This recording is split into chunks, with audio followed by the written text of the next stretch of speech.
Oke, assalamualaikum teman-teman. Jumpa lagi dengan channel saya Andre Tatum. Saya ingin share tentang apakah bisa AC setengah PK indoor setengah PK dijodohkan atau dikawinkan dengan outdoor 1 PK. Di sini indoornya sub setengah PK dengan outdoornya LG 1 PK.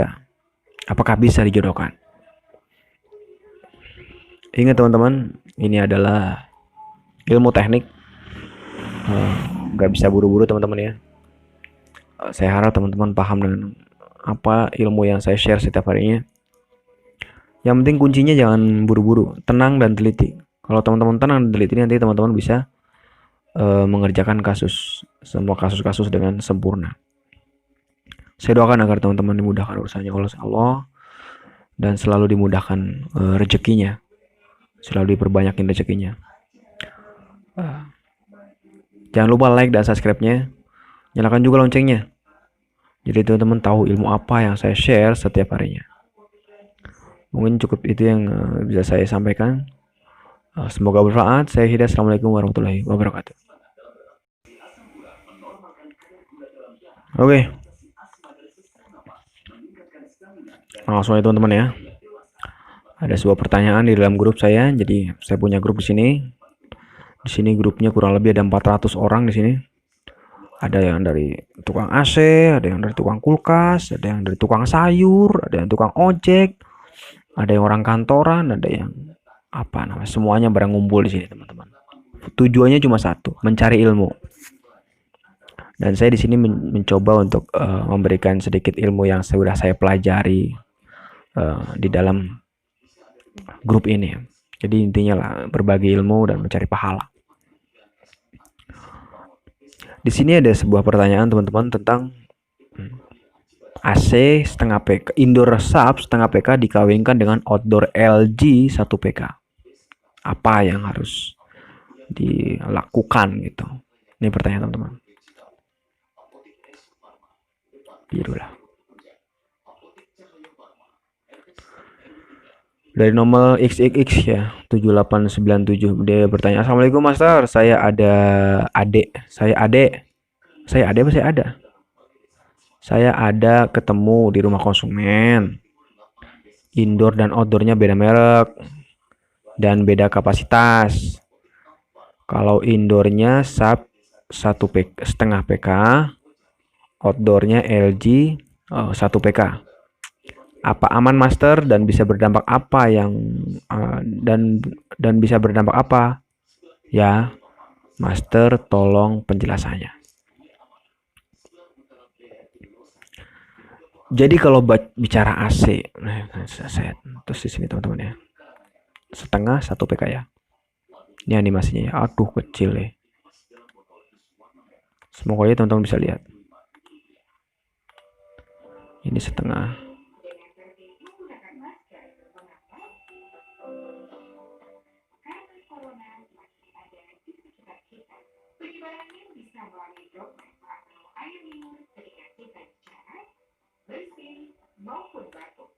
Setengah ya teman-teman ya, beradu dengan 1.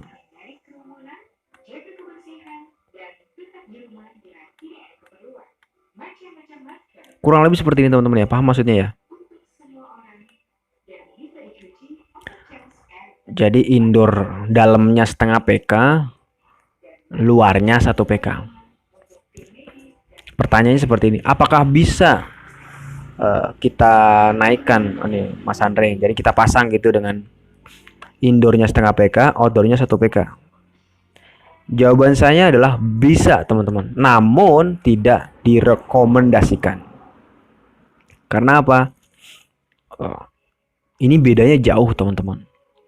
Jadi setengah PK itu kan 1 PK itu kan 2 kali lipatnya setengah PK. Jadi terlalu jauh. Kecuali teman-teman punya indoor sub setengah PK, terus diadu dengan outdoor LG 3/4 PK. Jadi naiknya tuh nggak terlalu besar gitu. Karena yang menciptakan dinginnya itu si outdoor. Kalau misalnya kejadiannya seperti ini tanpa ada yang dirubah ya, nanti kalimat dirubahnya nanti saya jelaskan setelah ini. Nanti yang terjadi adalah pipanya beku, teman-teman. Pipanya beku, kemudian si outdoornya ini ntar lama-lama jebol mesinnya karena dia pulangnya terlalu cepat. Nah, harusnya dia lambat, pulangnya cepet banget pulang. Baru on udah pulang gitu. Jadi terlalu cepat. Itu yang mengakibatkan si outdoornya cepat rusak. Dan nanti di indoornya juga biasanya beku. Banyak kayak lempengan beku di dalam indoor. Ini masalah, nggak boleh seperti ini. Namun saya akan bantu jelaskan bisanya dari mana gitu. Nih teman-teman cukup lakukan ini. Tapi kita mengacu ke dingin setengah PK ya teman-teman ya, bukan dingin 1 PK. Kalau dingin setengah PK nggak bisa. Bisa tuh jebol nanti teman-teman. Di sini kapasitor indoor ya teman-teman ya. Kapasitor indoor di sini, dalam sini ada kapasitor indoornya. Kalau teman-teman nggak tahu kapasitor indoor, teman-teman bisa cari. Banyak banget video saya tentang bahas tentang kapasitor indoor. Kapasitor indoor tuh banyak banget saya bahas di situ. Kapasitor indoor yang tadinya nilainya misalnya 1,5. Nih, misalnya nilai segini nih 1,5. Teman-teman naikkan ke 2,5. Oke. Yang tadinya 1,5 dinaikkan 2,5. Mungkin itu teman-teman solusinya. Nggak bisa teman-teman bertahan dengan 1,5 aja, nggak bisa. Oh ntar mesinnya apa, kipasnya panas Mandri? Enggak, saya udah coba, nggak ada masalah, nggak panas. Atau paling minimal kalau mau jaga-jaga ya 2,0 mikro, tapi kalau saya biasa pakai 2,5 mikro. Jadi 1,5 ditambah 1 mikro lagi gitu. Itu paling solusinya itu yang pertama. Terus yang kedua, ini apa? Ini freonnya teman-teman. Freonnya jangan dikasih 100%, dikasihlah 50 sampai 60%. Yang penting pipa kecil nggak beku aja gitu teman-teman. Dan ingat, saya rekomen kepada teman-teman untuk dinginnya tuh dingin setengah PK, jangan dingin 1 PK. Karena nanti kasihan mesinnya. Freonnya jangan banyak-banyak, cukup dikasih 50%. Misalnya gini, freonnya standarnya untuk 1 PK 80 PSI atau 90 PSI atau 70 PSI lah ya. Kita kasihnya 40 PSI atau 50 PSI.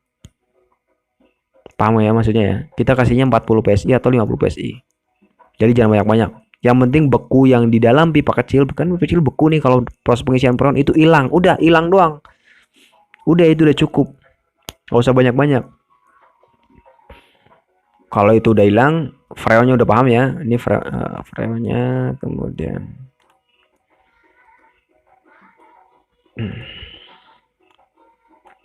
ini yang tadinya mungkin teman-teman pada saat AC 1 PK-nya maksudnya 1 PK-nya diadu dengan indoor 1 PK, freonnya 80 PSI atau 70 PSI, teman-teman kasih di sini. Kasih di 40 PSI atau 50 PSI. Yang penting pipa kecilnya udah nggak beku, nggak apa namanya itu, berbatu es ya. Itu udah cukup, jangan ditambah lagi. Satu itu, kemudian freonnya paham, dan ini. Bagaimana dengan ampere Mas Andre? Ampernya jangan sampai ampere 1 PK. Kita mau nggak mau tetap pakai ampere setengah PK. Itu yang bener-bener maksain banget, bener-bener.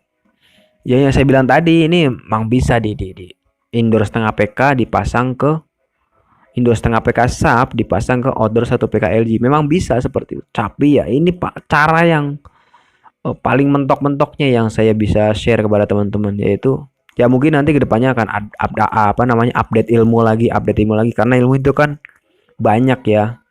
Ilmu itu banyak. Jadi saya nggak bisa bilang ini cukup, nggak, pasti nanti ada inovasi baru lagi, ada inovasi baru lagi, dan teman-teman juga seperti itu. Untuk juga seperti itu, belajar dan terus belajar, dicatat dan dicatat.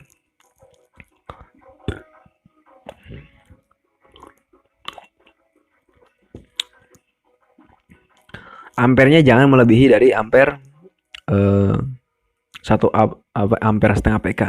Maksudnya gini, Kalau misalnya posisinya, ini kita bicara sih 1 PK kan 4,1 atau 3,9 ya. Dia ampernya sampai teman-teman kasih cukup 2,1, 2,2 atau mentok-tok 2,5 gitu. Jangan sampai 3 lebih gitu. Cukup segitu. Yang penting patokannya misalnya di ampere 2,2 gitu. Di ampere 2,2 ternyata pipa bekunya sudah hilang. Pipa kecil kan beku nih biasanya kalau ngisi freon. Pipa kecilnya bekunya hilang. Udah, stop. Nggak perlu ditambahin lagi ke sampai bener-bener pipa gedenya dingin. Nggak perlu. Itu namanya Anda mengejar dingin 1 PK.